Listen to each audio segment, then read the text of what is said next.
Good morning students. तो आज हम अपना फिफ्थ चैप्टर पढ़ेंगे एसिड बेस और सॉल्ट के बारे में। तो सबसे पहले पढ़ते हैं एसिड बेस और सॉल्ट में कि सबसे पहले जो एसिड होते हैं वो क्या होते हैं। जो हमारे एसिड्स होते हैं वो क्या होते हैं।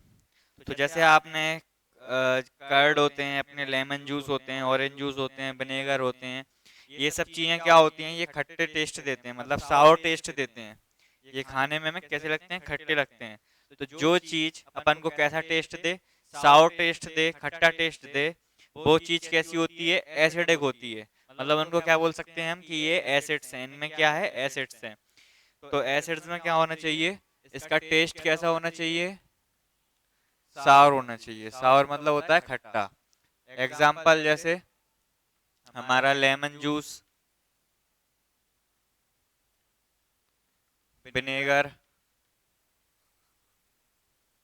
एक्सेट्रा, ये होते हैं एसिड्स। इसके बाद जो सब्सटेंस होते हैं, अगर उनकी नेचर की बात करें तो क्या बोलोगे आप, एसिडिक नेचर बोलोगे। जो हमारा एसिड वर्ड है वो कहाँ से आया है, लेटिन से आया है। और एसिड का कौन सा वर्ड आया था, एक्यर वर्ड आया था, जिसका मतलब ही सावर होता है, खट्टा होता है। The acids in the substance are new natural acids. कि जो हमारे लेमन जूस होते हैं, विनेगर होते हैं, ऑरेंज जूस होते हैं, इन सब में जो एसिड्स होते हैं वो कैसे होते हैं, वो हमारे होते हैं नेचुरल एसिड्स। क्यों होते हैं, क्योंकि ये सब नेचुरल सब्सटेंस है, हमें अपनी प्रकृति से, अपने एनवायरनमेंट से मिलते हैं, इसलिए। अब बात करते हैं बेसिस की। जो बेसिस होते हैं वो टेस्ट में कैसे होते हैं, बिटर होते हैं, कड़वे होते हैं।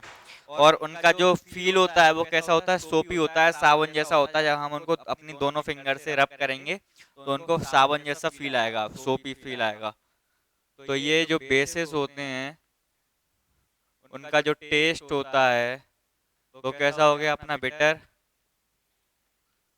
और जो फील्स कैसे करते हैं वो,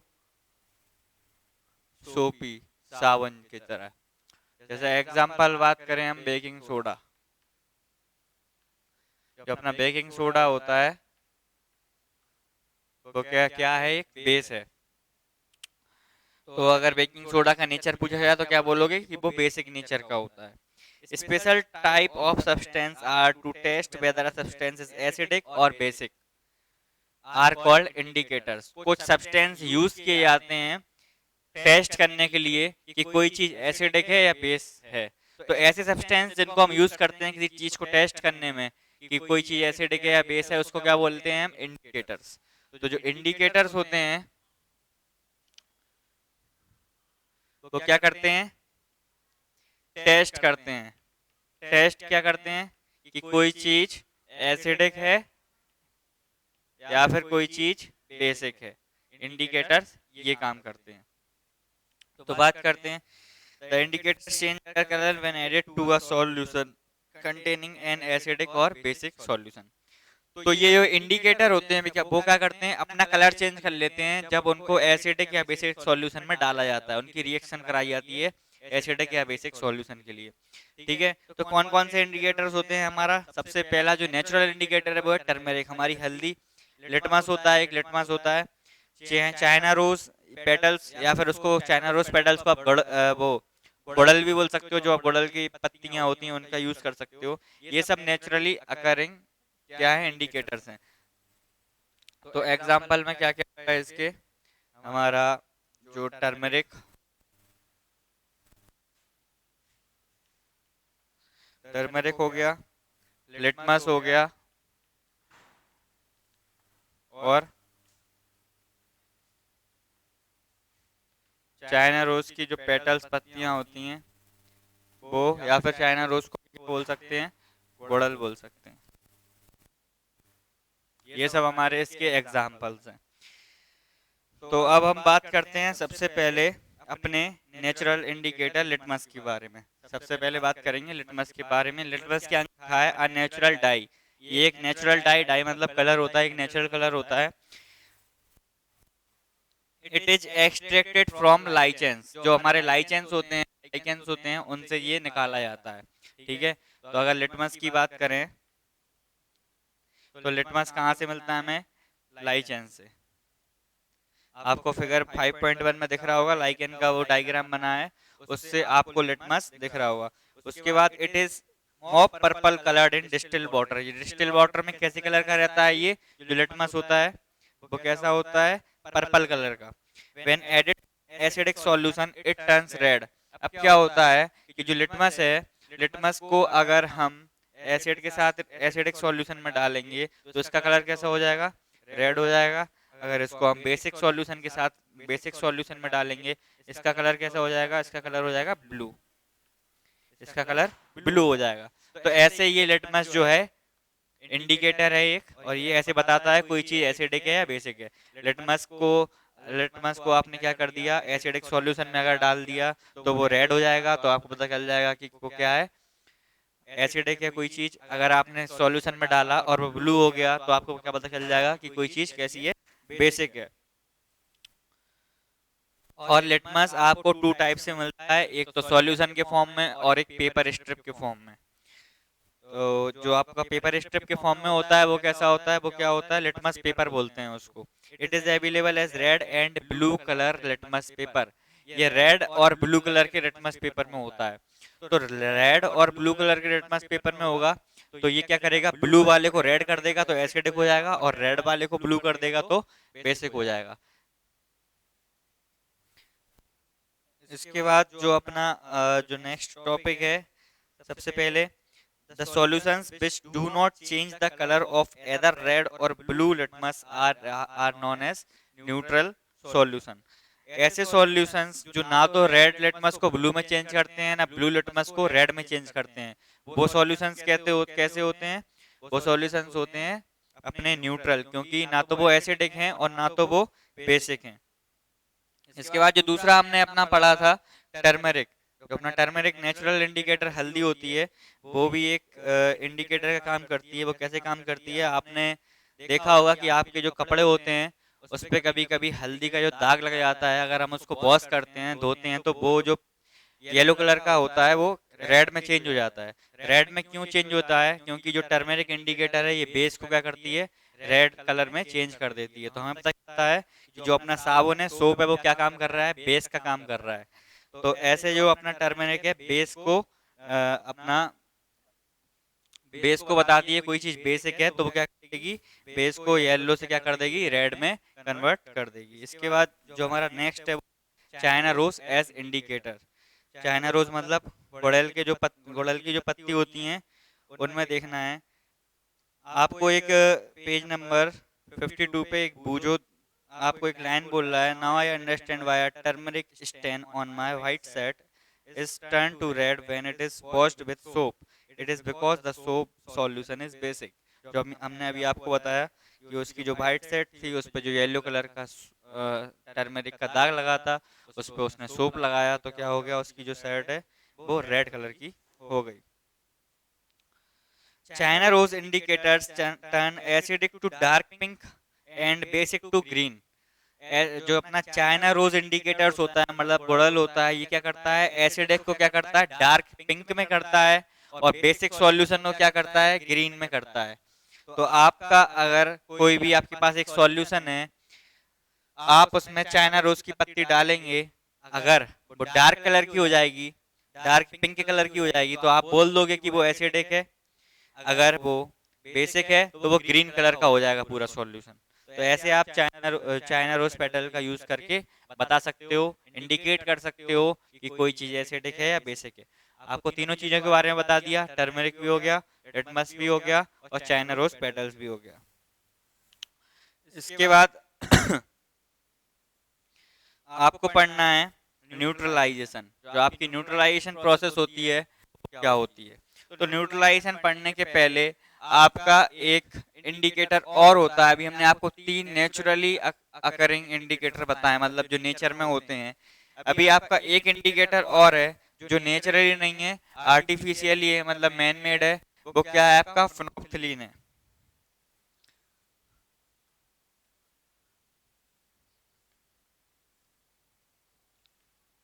जो आपका फिनोल्फ्थलीन इंडिकेटर है वो आपका कैसा है? नेचुरली नहीं है। ये कैसा है? आपका आर्टिफिशियली है, मैन मेड है। फिनोल्फ्थलीन क्या करता है? जब बेसिक होता है तो पिंक करता है, व्हेन एसिडिक होता है तो कलरलेस होता है। मतलब बेस को क्या करता है? ये पिंक, और एसिडिक होगा तो कलरलेस। यहाँ से आप क्या समझे कि एसिडिक के साथ तो ये कोई भी रिएक्शन नहीं करता, मतलब कलरलेस रहेगा, लेकिन जब बेस के साथ ये रिएक्शन करेगा तो पिंक होगा। तो आप जब इसको सॉल्यूशन में डालोगे, अगर ये कलरलेस रहा तो मतलब वो सॉल्यूशन एसिडिक है, अगर वो पिंक हो गया तो वो सॉल्यूशन जिसमें आप डाल रहे हो फिनोक्सिलीन को, वो कैसा हो जाएगा, बेसिक हो जाएगा। इसके बाद when an acid solution is, अब पढ़ते हैं न्यूट्रलाइजेशन रिएक्शन। न्यूट्रलाइजेशन रिएक्शन क्या होती है?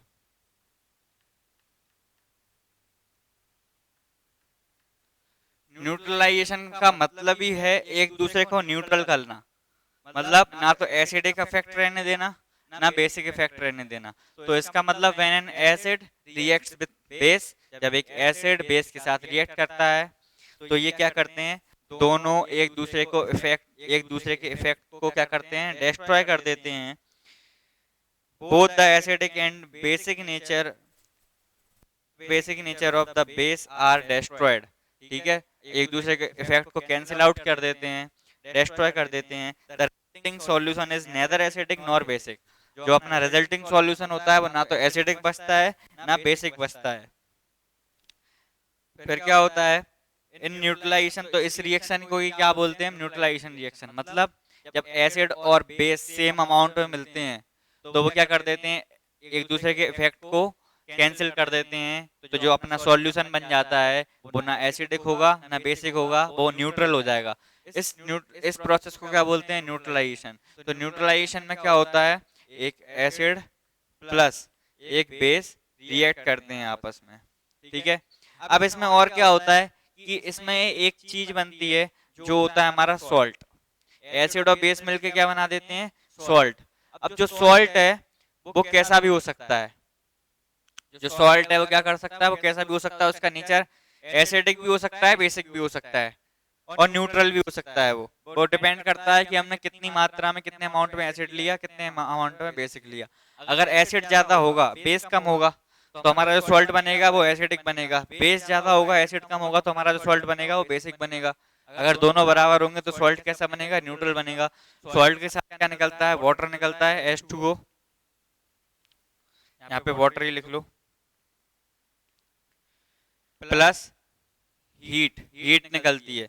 जब एसिड और बेस आपस में रिएक्ट करते हैं, एक दूसरे के इफेक्ट को कैंसिल आउट करते हैं, तो क्या निकलती है यहाँ पे निकलती है हीट। और जो हीट निकलती है उससे ये सॉल्यूशन बनता है, उसका टेम्परेचर कैसा होता है, रेज होता है, बढ़ता है। तो जो अपनी न्यूट्रलाइजेशन रिएक्शन है उसकी एक दूसरी डेफिनेशन भी है, the reaction between an acid and base is known as neutralisation. Acid और बेस के बीच की जो रिएक्शन होती है उसको बोलते हैं neutralisation. Salt and water are produced in this process, salt और वाटर इस प्रोसेस में बनते हैं। एंड इवोल्यूशन ऑफ हीट, और हीट का इवोल्यूशन होता है, मतलब हीट निकलती है। तो इसका एक अपन एग्जांपल देखते हैं, जैसे अपना हाइड्रोक्लोरिक एसिड होता है, हाइड्रोक्लोरिक एसिड, जिसको हम फॉर्मूले में बोलते हैं HCl प्लस। जो हमारा बेस हो गया वो हो गया sodium hydroxide, NaOH, sodium hydroxide, अपना ये बन गया बेस, इसको बोलते हैं NaOH। एसिड और बेस, इससे क्या बनेगा, हमारा सॉल्ट बनेगा। सॉल्ट कौन सा बनेगा, NaCl, sodium chloride, sodium chloride जो अपना हो गया सॉल्ट बन गया NaCl, और प्लस वाटर H2O क्या होता है, जो हमारा वाटर होता है। तो इस तरह की रिएक्शन होती है जिससे एसिड और बेस मिलके आपस में एक दूसरे के इफेक्ट को कैंसिल करते हैं और हमारा सॉल्ट बनता है। इसके बाद जो न्यूट्रलाइजेशन रिएक्शन हमारी है, ये हमें एवरीडे लाइफ में बहुत सारे इसके एग्जांपल मिलते हैं। जैसे कि बात करें कि इंडाइजेशन ऑफ फूड। इंडाइजेशन क्या होता है, हाइड्रोक्लोरिक एसिड, आप जब आगे वाली क्लास में जाओगे तो आपको पता चलेगा कि जो हमारा स्टोमक है वो हाइड्रोक्लोरिक एसिड, जो HCl एसिड है, वो रिलीज करता है। It helps us to digest the food, और ये हमें हाइड्रोक्लोरिक एसिड हमारे फूड को डाइजेस्ट करने में हेल्प करता है। लेकिन कभी कभी क्या होता है, यहाँ पे एसिड ज्यादा हो जाता है तो वो इंडाइजेशन की प्रॉब्लम आने लगती है, मतलब डाइजेस्ट डाइजेस्ट सही से नहीं हो पाता है food. Sometimes indigestion is painful, और कभी कभी ये पेनफुल भी होता है टू रिलीव इंडाइजेशन। तो इसको सही करने के लिए, इस एसिड के इफेक्ट को सही करने के लिए हमें बेस लेना पड़ेगा।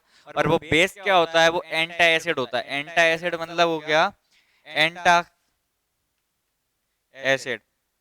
एंटा एसिड मतलब हो गया एंटी एसिड। एंटी मतलब होता है विरोधी, और एसिड एसिड के जो विरोध कर सके। तो एसिड का विरोध कौन करता है? अभी आपको पता है एसिड का विरोध कौन करता है? बेस करता है। तो अपन क्या लेते हैं? एंटा एसिड लेते हैं। जैसे एंटा एसिड अपने मार्केट में मिलता है मिल्क ऑफ मैग्नीशिया, जिसमें मैग्नीशियम हाइड्रोक्साइड रहता है। It neutralise the effect of excessive acid. जो हमारा मिल्क ऑफ मैग्नीशिया रहता है वो एसिड का, हाइड्रोक्लोरिक एसिड का इफेक्ट खत्म कर देता है। दूसरा जो एग्जांपल है वो आंट की स्टिंग, मतलब जो चींटी का डंक रहता है, उसमें कौन सा एसिड रहता है? उसमें फॉर्मिक एसिड रहता है। तो फॉर्मिक एसिड क्या करता है? जैसे ही वो अपन को डंक मारती है तो वो अपनी स्किन के अंदर उस एसिड को रिलीज कर देता है, छोड़ देता है। फिर उसको आपको सही करने के लिए, उस एसिड का इफेक्ट हटाने के लिए हमें एक बेस चाहिए होगा। वो बेस क्या हो सकता है? बेकिंग सोडा, सोडियम, जिसको आप सोडियम हाइड्रोजन कार्बोनेट बोलते हो, या फिर केलेमाइन सॉल्यूशन जिसमें आपका जिंक कार्बोनेट होता है। तो आप कोई भी एक बेस ले सकते हो, आप बेस से उसको रब कर सकते हो अपनी स्किन पर। तो वो एसिड का इफेक्ट, फॉर्मिक एसिड जो चींटी ने छोड़ा है, उसका इफेक्ट कम हो जाएगा, न्यूट्रल हो जाएगा।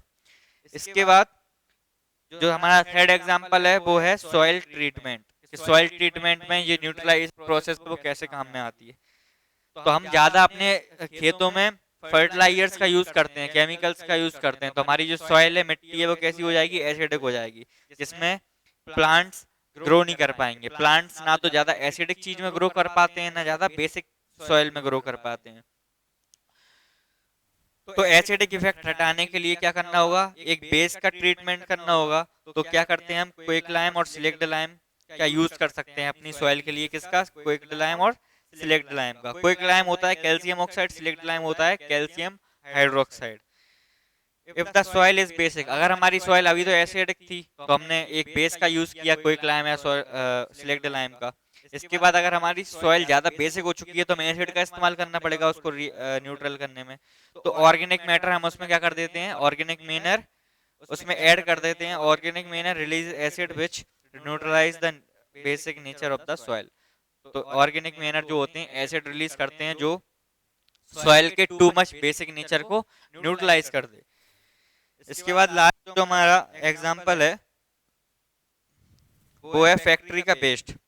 जो बड़ी बड़ी फैक्ट्री इंडस्ट्री होती है, उनके जो वेस्ट होते हैं उनमें क्या होता है? उनमें बहुत सारे एसिड्स पाए जाते हैं। उनमें बहुत सारे एसिड्स पाए जाते हैं। जब वो पानी में जाते हैं वो वेस्ट, तो वो पानी में क्या करते हैं?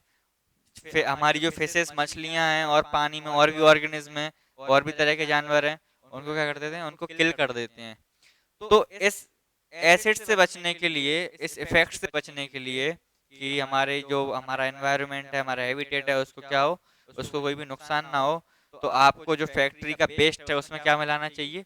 उसमें बेसिक बेस मिलाना चाहिए, क्योंकि उसमें जो एसिड है उसका न्यूट्रलाइजेशन हो सके, उसका इफेक्ट खत्म हो सके। तो ये था हमारा आज का चैप्टर। इसमें एक छोटा सा ब्लू कलर में हाईलाइटेड बॉक्स है कि आपने एसिड रेन के बारे में कभी सुना होगा। एसिड रेन क्या होती है? ऐसी वर्षा जिसमें एसिड मिला हो।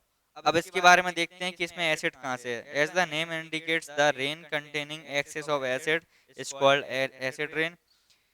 तो ये एसिड, इसमें जो बारिश में जो एसिड है वो आते कहाँ से हैं?